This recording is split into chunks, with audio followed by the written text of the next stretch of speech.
or so, and my daughter, whom has sat in my classroom, and I lectured them when I have no one else to talk to about philosophy and stuff, and she says, "Dad, you got to come watch this movie." Oh, come on.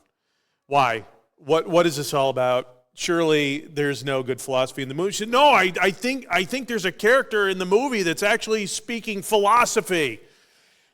So I walked in, and to my surprise, they were watching the Super Mario Brothers movie, and she was right, by the way, so I decided to sit down and watch the movie, and I suddenly got all the feels because it reminded me of my childhood, growing up playing Super Mario Brothers. Soundtrack, everything was great.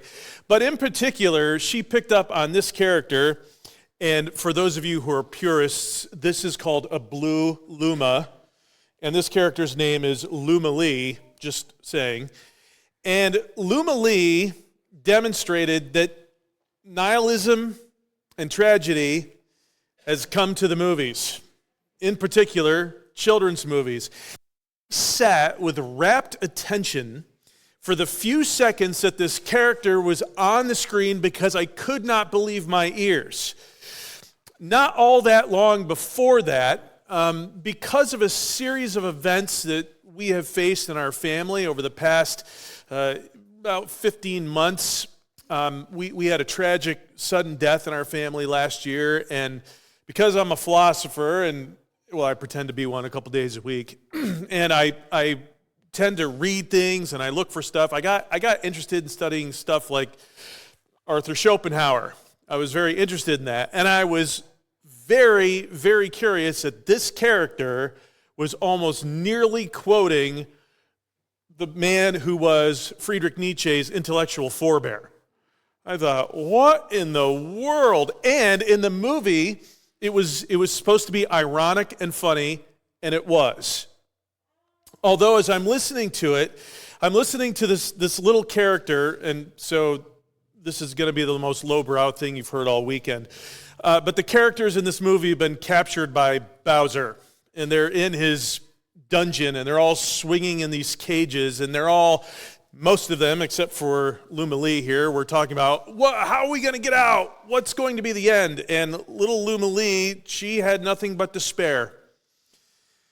And all she wanted to talk about was how death would be a mercy. And it's interesting because in the entire movie, if you know anything about the Mario Brothers, they're pretty tight. And they were facing despair themselves, but the only reason that they could face despair is because they were doing it together. And I found that fascinating, but I also find it hopeless.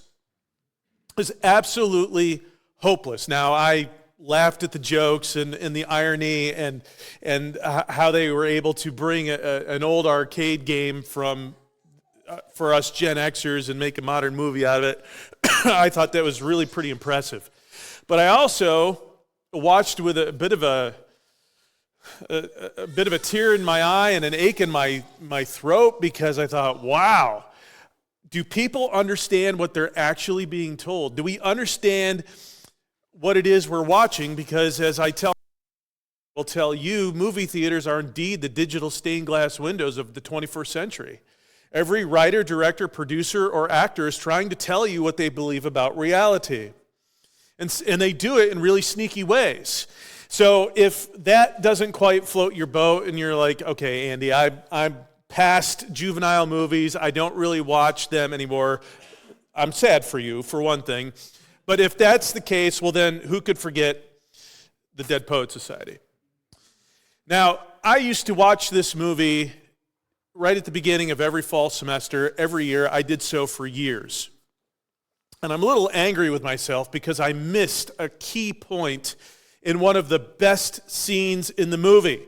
So, Mr. Keating, played by Robin Williams, one of the best roles he ever played. He's Of teaching the best English at this scenes in the movie. what is supposed to be a So, prestigious boys' Mr. school, I Keating, believe, played in by England. Robin It's Williams, supposed one of to the be. best roles he ever And played. He's he of is the best definitely scenes in the movie. It's supposed to be So, your just usual Mr. Keating, played by highbrow Robin Williams, English teacher one of the at best roles he ever boys' played. school. He's of Something the different about best him. He's scenes actually a in the teacher. movie. Supposed to be a And he so, leads just you class Mr. out Keating, into played by the Robin trophy Williams, room, one of the and best begins roles he looking ever at played. He's old of the pictures best and scenes old in the movie. trophies Supposed about to be the a boys so, who just got Mr. Keating, you know, played we're by talking Robin about Williams, the one of guys the who play best roles football he with ever the leather played. He's helmets of on the that are, best I think, just scenes for in the show. I movie. don't really Supposed to think be a they so, did just Mr. Keating, and he's played by looking at Robin them and he Williams, says, one what of are the they best saying to roles you? he ever And very played. famously, he gets over their shoulders and he whispers, Carpe diem, seize the day, boys. What are they saying to you? He tells them to make their lives extraordinary.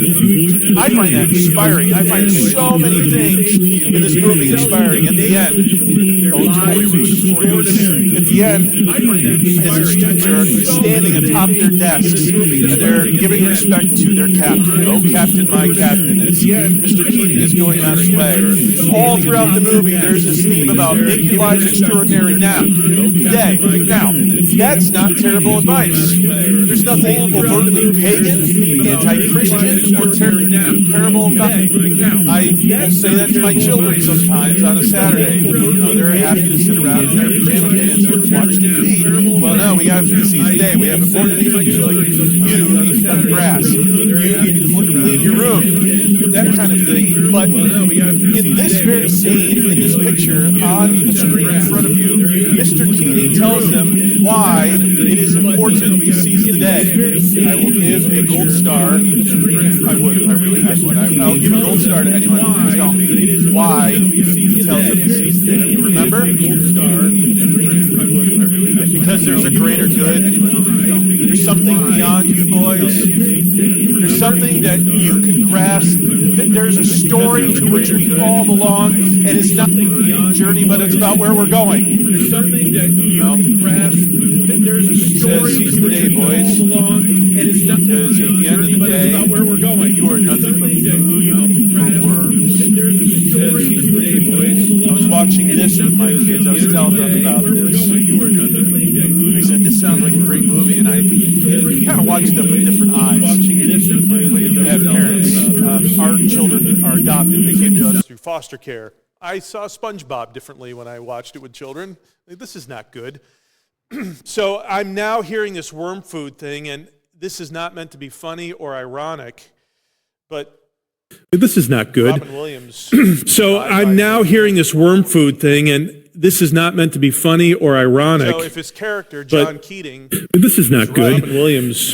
So I'm now hearing this worm food thing, and this is not meant to be funny or ironic. So if his character. Now, here's the interesting thing for me as I try to teach philosophy, as I see myself as a guy who kind of sits at the crossroads of literature, history, philosophy, theology. I'm interested in all those things, and I like to see how they interact.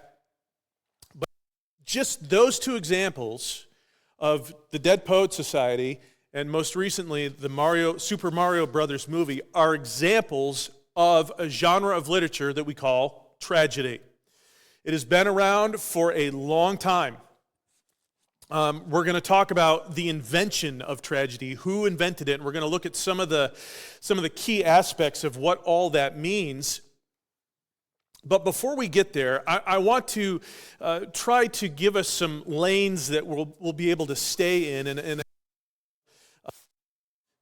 intellectual for categories for our mind, because you're probably like most people, and in that most of you probably weren't picking up your favorite Greek tragedy today before making your way over here because, well, they're awful, all right? So, and some are far worse than others. But we're going to be talking about that, so I want to give you some categories by which we can understand that. So first of all, we need to talk about some fundamental worldview questions.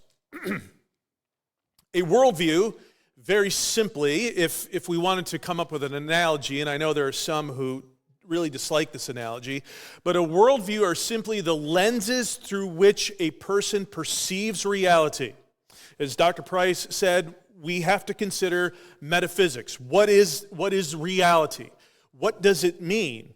And the worldview is the filter through which we take in that data, and the stuff that we accept and we integrate as part of our lives, we do. And our worldview also tells us about the things that we need to reject. Another word picture would be they are kind of like the guardrails on a highway. Now, a guardrail is not meant for you to navigate. I wouldn't recommend you rub your car up against the guardrail to get to where you're going, but it's to keep you on the road. Your worldview keeps you in a lane or gives you a lane in which you can operate, because despite what some might say, you cannot think in multiple directions at the same time. You cannot both believe and disbelieve an objective truth claim. You can hold it in tension to say, I'm not sure, but eventually you're going to have to make up your mind. Or as Pascal would say, to make no decision is to make a no decision. That's a rough Giessman translation that's probably not very good, but we're going to go with that anyway. So there are a couple of worldview questions that have to start at the top. Now, there are different ways of looking at these worldview questions, but how one answers them is the framework for this grid, or, if you will, the makeup of the guardrails, or what the lenses are made of through which we perceive reality. And as I count them, I count 9. Now, we're only going to do, and there are different ways of doing it. I've seen other people who look at a worldview and say you can reduce everything down to 4 questions. That's fine. This is not the periodic table of elements, so you can mess around with it all you like. So the first one is this: what is the basic makeup of prime reality? You have to start with this one. In order to be logically viable, because the rest are going to follow the question. The second question, then, is what is the basic makeup of external reality? Now, these two questions are dealing with one particular topic, one on each side. So the first question, what is the basic makeup of prime reality, is an ontological question that we just learned that word. So this is asking who or what. So when someone is asking this who or what question, what is the basic makeup of prime reality, what we are getting at is asking, is the physical universe all that there is, or is there something else? Now, a Jewish person, a Muslim person, and a Christian person would all answer, if they're paying attention to their own teachings, they would all answer, well, there's something else. Now, how they answer that question specifically is going to be different. So that would be nested under here, but we don't have to go there. But it's a who or what question. And then what is the basic makeup of external reality is asking this question, basically. Is there order or disorder? Or is there cosmos or chaos? So if someone says in their answer to the first question, well, I think the answer to that question is not a who, there's no personality, but a what, then when they get to question number 2, but I see that there's order in the universe, well, a reasonable question would be then, where does that come from? How do you explain that? However, if someone says, well, I think there's mind, there's a who, or as the ancients would call it, the logos, as John talks about in John 1, well then, if there is a creator, then there can be a created order. That makes sense. It's logically viable. But if there's only a what, you could argue for order, I suppose. But it makes more sense to actually talk about disorder and chaos and everything not making sense. The idea of a world of chaos that is not ordered by anyone, but it is randomly lived upon and changed by other beings, be the world of tragedy. That's all that it is. There's no plan. There's nowhere that it's going. There's nothing you can expect. It is absolute and utter chaos. And this is not just something that people have to study in a humanities class and do a couple weeks on the tragedies. This is part of our reality right now. So I have a couple quotes from a couple different secondary sources that I used as I was studying this out, just to get us thinking about this stuff, and then we're gonna actually look at some Greek tragedy issues so that we can make some sense of it. So from a book called Tragedy, the Greeks and Us by a guy named Simon Critchley, he said, tragedy provokes what snags in our being, the snares and traps of the past that we blindly trip over in a relentless, stumbling forward movement. Now, I want to point something out about the good Mr. Critchley here. This is not a book you're going to find in your Christian bookstore. You're not going to see it show up on, the bestseller list for Christian book distributors. It is not. In fact, in the introduction, Mr. Critchley says that he wants to give the value to the literature genre of tragedy the same way Friedrich Nietzsche would. Well, okay, that tells me something. That tells me what that's all about. And if that doesn't mean anything to you, hang on to that. We will probably get there at some point. So my question then, as I'm looking at this, again, this is a piece of framework as we move toward our own end in this talk tonight, is he says it's a movement, it's a forward movement.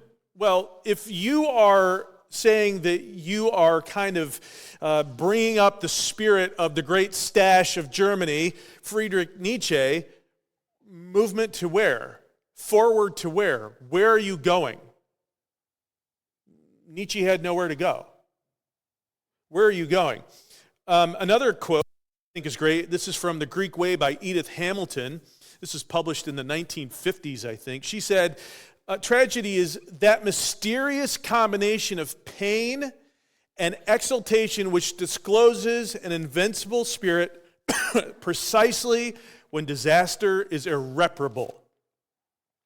So Edith Hamilton, if that name, if you were to take an introduction to humanities class or an introduction to the classics class at any given university, it would not surprise me if you were to read Edith Hamilton's little book, The Greek Way. It's actually really great and it has a lot of interesting stuff in it. She's a little more gentle than the good Mr. Critchley. So she's a little more gentle. But in those two definitions that I gave you from two different books looking at the same topic, I see in them philosophies that have arisen, particularly out of Europe in the 19th and 20th centuries, that have taken hold and are with us today. So in these things, we find the language of Friedrich Nietzsche, who himself said in order to awaken Europe, his plan was to go back to a pre-Socratic Greece that was kind of characterized by the power of the god Apollo and the party nature of the god Dionysius. He's the god of the red Solo cup. He's the party god of the ancient world, the god of ecstasy, the god of just raw humanness. And Nietzsche said that's what we need. We need that kind of chaos to shake us out of our malaise. Or his predecessor, Arthur Schopenhauer, who, in my opinion, kind of makes Nietzsche look like a Sunday school teacher. Arthur Schopenhauer did not see that there was anything of value in anywhere because he said all of life is suffering and anything that you enjoy is just going to turn into suffering because it's going to be taken away from you. Well, that sounds jolly good, doesn't it? And Arthur Schopenhauer, as a teenager, went on a whirlwind tour of Europe. His parents had means. They could afford to send him to the University of Scranton. So they took him on a whirlwind tour of Europe. And one of the places they went to in France was the prison camp that I think it was Louis XIV had built. The prison ships upon which the storyline in Les Mis comes from. So he saw these things as a teenager and he said, this is tragedy at work. Because these prisoners, they may live finishing out their sentences and they exit one prison only to enter another. Life is nothing but suffering. Or you have this idea, this combination of pain and exaltation in somebody like an Albert Camus, who says that once you understand that life is nothing but absurd and means nothing, you will, under duress, push the rock up the hill every day, knowing full well back down, and that is simply what you do every day. It is not going anywhere. And by the way, the ideas of those and others that that I'm not going to take time to mention have found their way into our popular culture. I've given you just a couple examples, and I probably have one or two more. I'm sorry, my throat is closing up on me. I don't know what's going on. So, let's talk about the elements of Greek tragedy. What does it mean if we're going to read a story that is a Greek tragedy? Now, I would imagine there are some here in the room that when you're reading something, you'd rather just have it laid out in paragraph form as opposed to reading, say, the script of a play. I find it hard to read stuff that's like, and so said this, and just tell me the story. But if you can get past that, because most of the English translation Greek tragedies we have are written that way, they tell you who's speaking and all that kind of stuff. But if you can get past that and you read the story, there's some key points that you should bear in mind that are present in all these tragedies. So here's the first one. The key to understanding the Greek tragedy is the idea of disorientation. I don't know where I am, I don't know what's going on, and I do not know what I'm supposed to do. This is, again, humorously captured in a movie like the Super Mario Brothers movie. You have characters that are in a tragic situation and they're not quite sure what to do. But this is what you see in these stories. There's a deep sense of disorientation. There's a deep sense of self in its utter dependence on others. Kind of like Mario and Luigi, trying to figure out what they're supposed to do. But there's always someone else involved. So there's a dependence on what other people are doing. Now, this dependence may not be, hey, let's work together to figure this out, but there's a dependence on characters, so there's an interplay between them. There's a constant engagement with the other. There's always some kind of enemy or some outsider or outside idea that has to be dealt with. And the tragedy requires a theoros, or someone who is watching. Now, if you aren't really familiar with that word, that's okay. But you may think, okay, if we're talking about Greek plays, is that somewhat related to a theater? Yes. Same, because a theater is where the spectator or the theoros goes to watch the play, and the idea, if I'm doing my Greek languages correctly, for this term, is someone that is looking kind of at the in-between. So they're not looking at objective truth, they are looking at something in between, and they're trying to understand and experience something for themselves. I find this interesting. The hero is the source of the conflict. The hero is the source of the conflict. The hero is not the answer to the conflict, but the source of it. So at the end of the day, the hero hasn't made a decision that's going to make everything okay, like at the end of a 30-minute sitcom. It is the hero's decisions that are causing the problems. Even sometimes the hero is making decisions they think are the best or good decisions, but they aren't. And in the end, somebody gets hurt. And another idea I found interesting is that hamartia is the norm amongst the characters, particularly the hero. So for those of us who have been to Bible college or have some theological training, you might recognize the word hamartia is the word that we translate as sin. So we have an entire doctrine where we talk about that, hamartiology. So the hamartia in tragedy, though, is talking about the fatal flaw leading to the downfall of the hero. They all have them. They all have a fatal flaw. We looked at some of that at last year's conference, the difference between a modern hero who are all flawed and a medieval hero who actually doing was not just going to make things better, but actually make things good.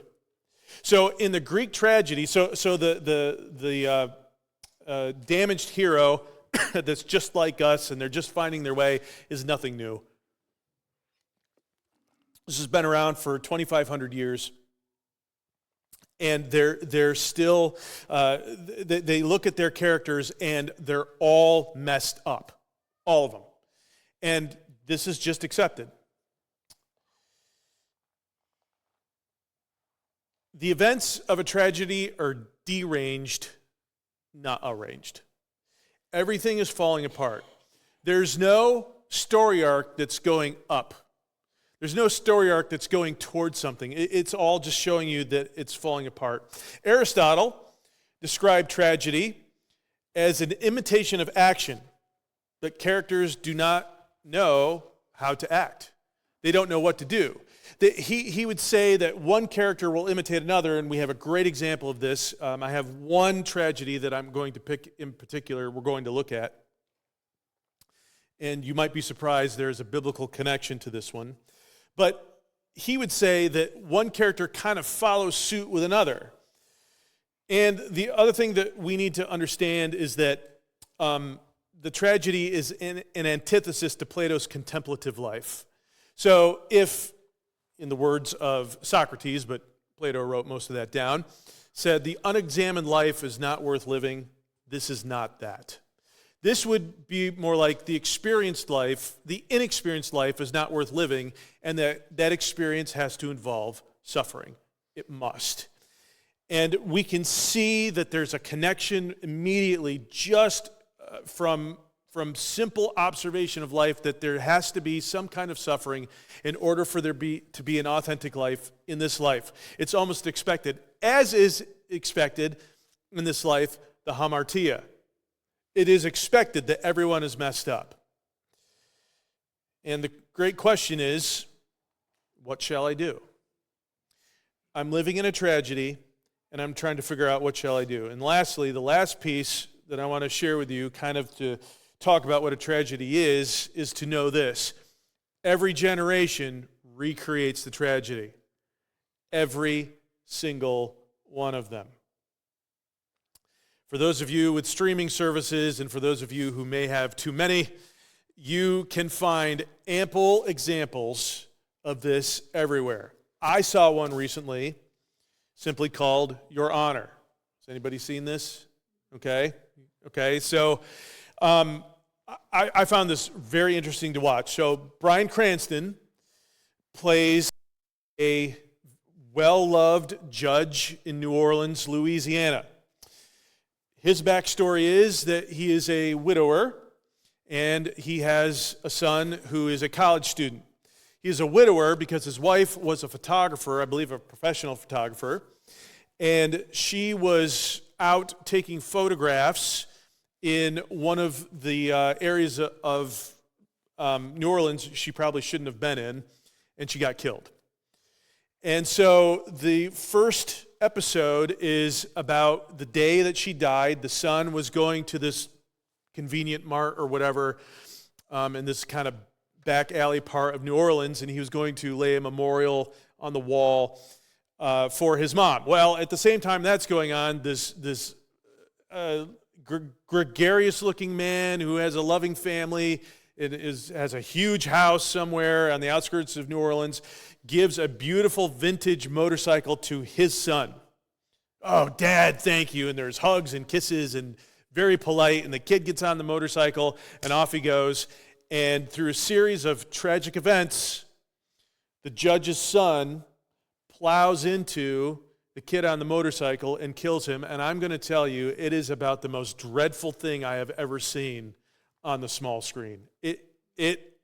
I was shocked. The most dreadful thing I have ever seen. And that's just the beginning. It goes downhill real fast. I have a spiritual gift of ruining movies and TV shows. I'm going to try not to do that for you. But as I'm watching that and I'm thinking about the conference, I'm going, yep, there it is. It is simply ubiquitous. Every story, and the show did really well. People are like, this is the greatest thing ever. And I'm watching it going, yeah, I'm involved. I want to know what happens. But at the end, Okay, I'm going to ruin it just a wee bit. So I told you this is a tragedy, so you know it probably doesn't end well. You know what I'm saying? Okay. So at the end, I'm just cold. Like, why? Why are we saying these are wonderful things? Because the authentic life is only worth experiencing, and you can only have authenticity if you experience pain. To answer the fundamental questions, if it's not a who and it's a what, and there's only chaos, what would you expect? Right? All right, let's talk about tragedy's invention here. So, mercifully, I'm putting all these points up here at once so I don't have to click through them. So you can, if you can see them, I know it's like microfilm for some of you.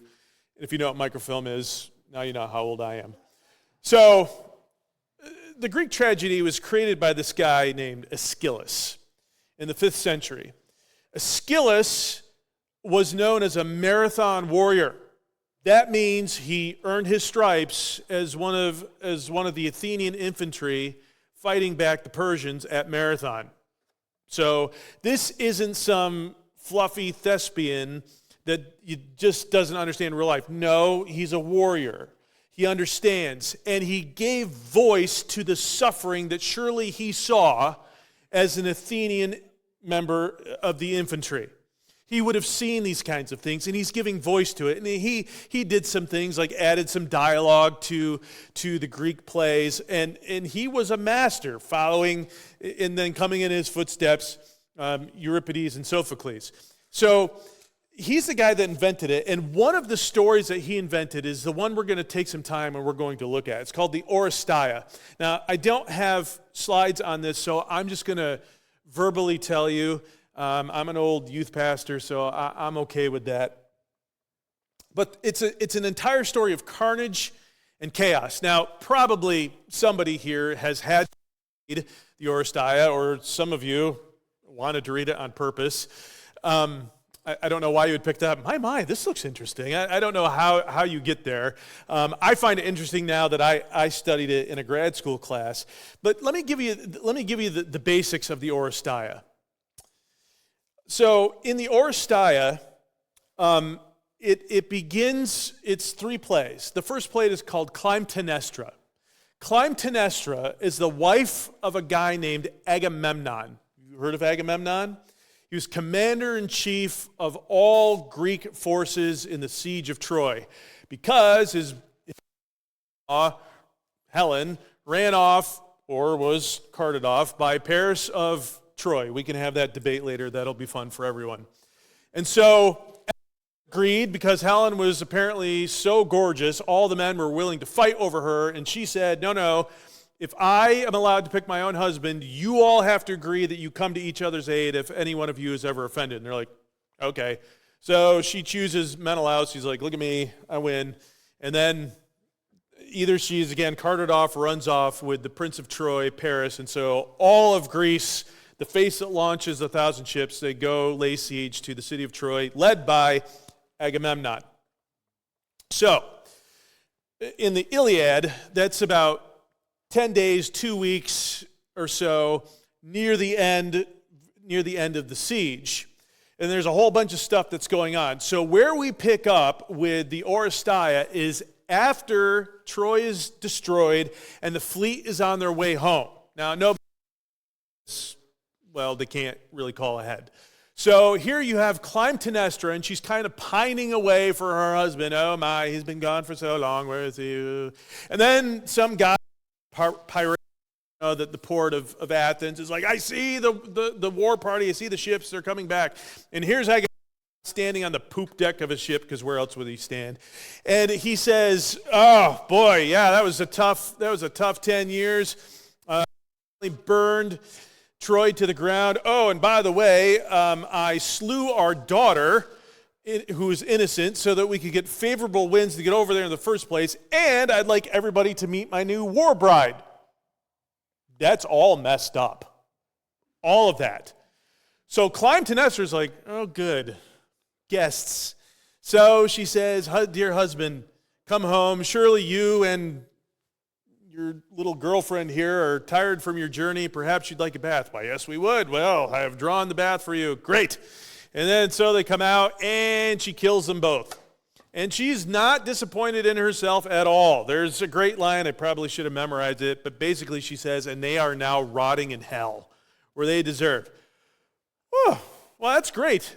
So the story doesn't end there. This sets off a series of blood guilt killings that makes it look like there's no end in sight. It's just one episode of suffering after another. And at the center of it all is the namesake of the trilogy of plays, the Oresteia, Agamemnon and Clytemnestra's son, Orestes. It is his story. That's why it's called the Oresteia. So the first play is called Clytemnestra. The second play is called the drink bearers. Suddenly lost my train of thought, sorry. The libation bearers is what it's called. Drink, libation, same thing. And you find a sister committing suicide and all bunch of horrible things going on. And Apollo, the god, is saying to Orestes, hey, you know what would be right? For you to murder your mother. But she's my mom, dude.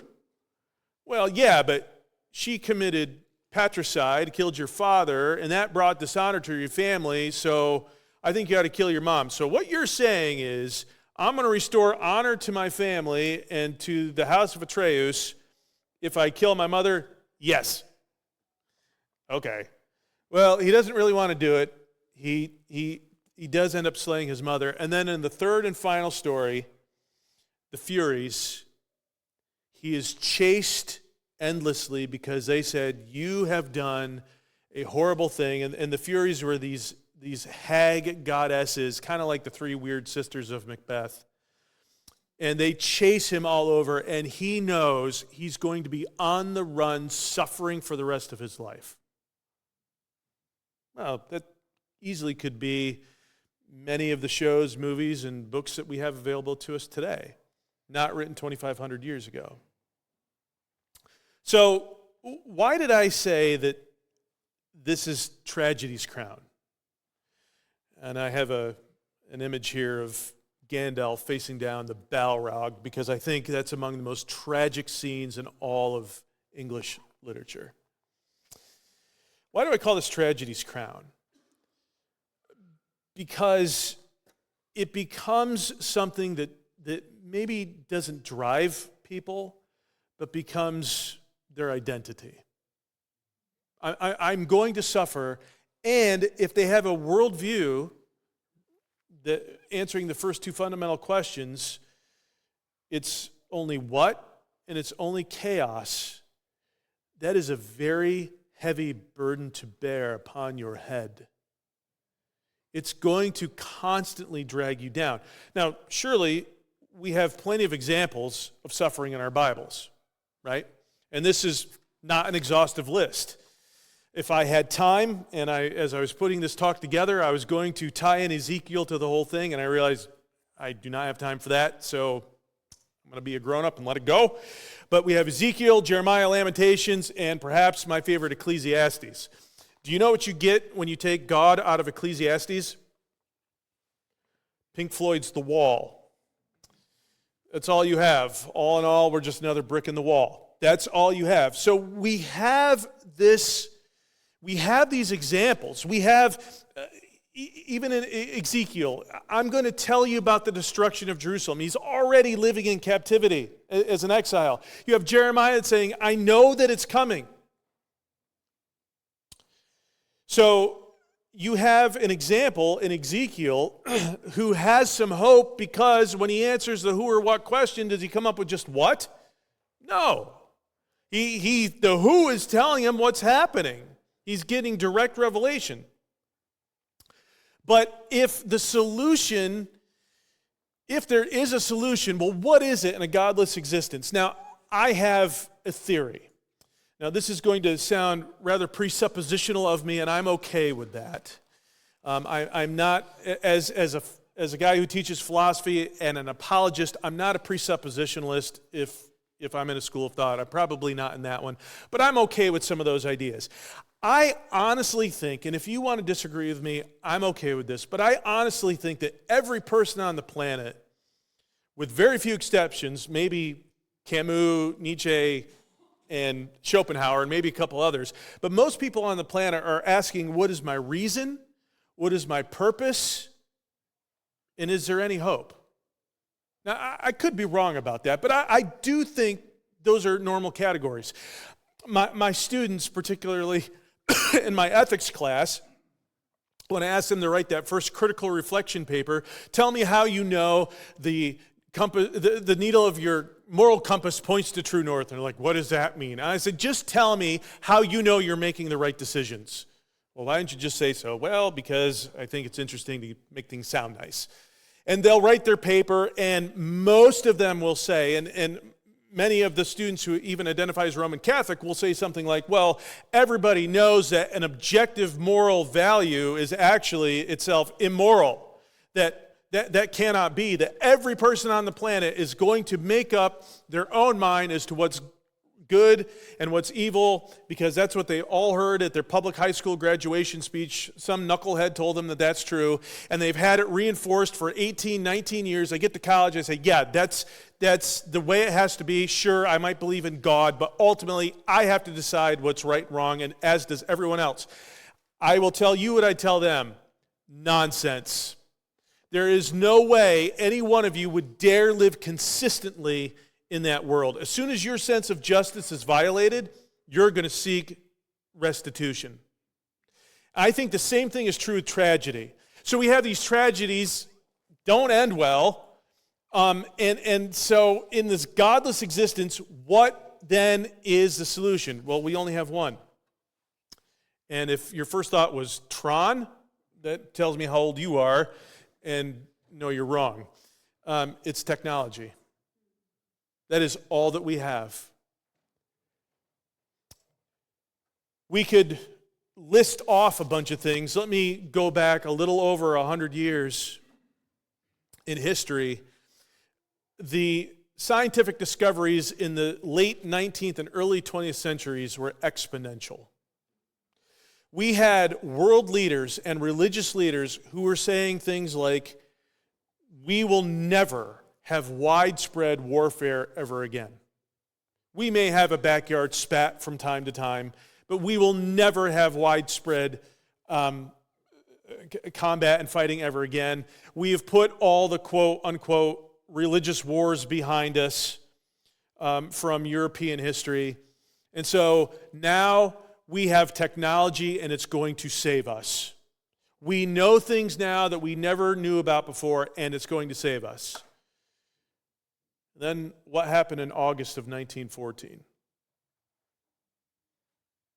The Kaiser's army took a shortcut across Belgium after a series of unfortunate events, and 4 years later, tens of millions of people are dead. Did technology save us? No. And less than a generation later, technology saw fireballs over Hiroshima and Nagasaki, Japan. If we don't think technology is an iron crown, and I'm not anti-technology or anti-science. I was a kid that got a raging case of bronchitis every year. Simple antibiotics has probably saved my life more than once.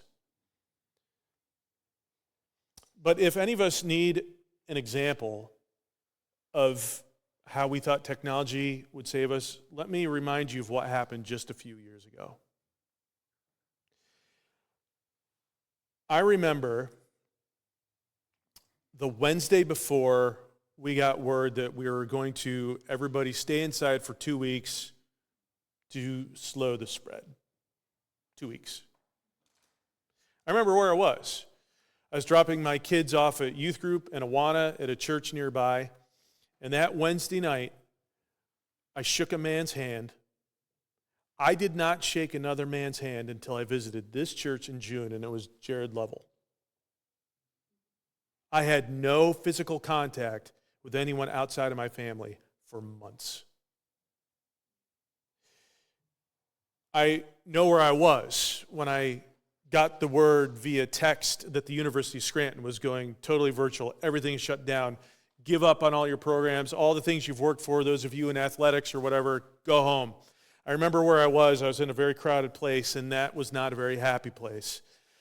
And I wondered what we were going to do that Sunday. Well, I quickly saw pastors everywhere saying, how do I get on Facebook Live? How do I go virtual? How do we do this digitally? And everybody was going to do that. And the church that we were attending at the time, we had a week that we were doing that, and the very next week was the first week in April, and in the tradition I come from, that's traditionally when we have communion. I thought, oh, what are we going to do? And I was dismayed when our pastor sat down and basically said, okay, everybody, go get your Wonder Bread and Kool-Aid. We're going to have the Lord's table together. You cannot commune virtually. This is just one example. Think about the damage that we have done.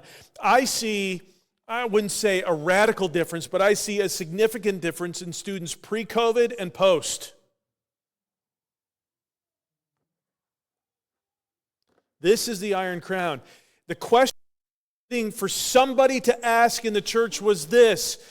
Let me rephrase that. The question everyone was asking amongst my brothers and sisters of different denominations, of different flavors of Christianity, all seeking the good, trying to do the best thing, but the question that they all asked was, how do I do it?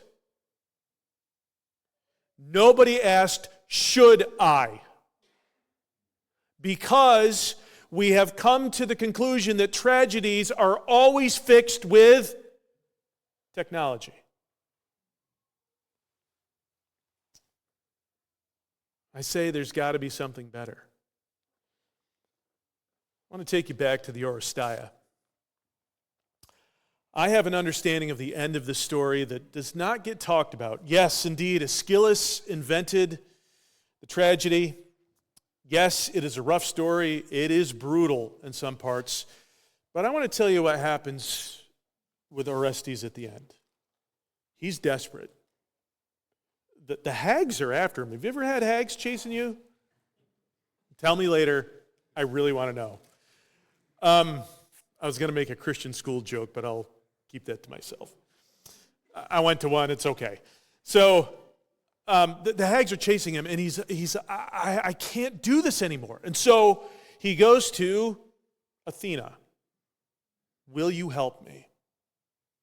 Now, you need to know, if you've never really looked into the pantheon of gods in Greece, they're all jerks. It's just a matter of how jerky are they. But they're all terrible. So Athena is less jerky than others, say. So he goes to Athena, and he says, will you help me? She said, yes, I'm going to help you. I want you to come to the city we now know as Athens, and named for Athena, their patron goddess. And I want you to come here, and I'm going to select 12 of your peers, and they're going to sit in judgment of you. You're going to plead your case. The hags get to plead their case. The Furies. And Apollo's going to get to plead his case. And so they all gather, and it's kind of high drama. I can understand why a guy like Aeschylus would win awards for this stuff. And he's basically saying, Apollo made me do it. He's like, I didn't make you do nothing, man. You did it on your own. I was just, telling you what's up. And the hags are like, it doesn't matter. You're ours.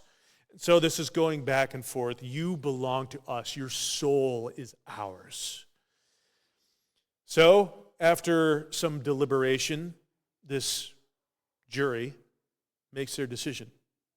It is split. So there's no decision at all, and Apollo's like, see that? I win. And Athena says, not so fast. I called this court. I cast the final vote. And she casts in favor of Orestes.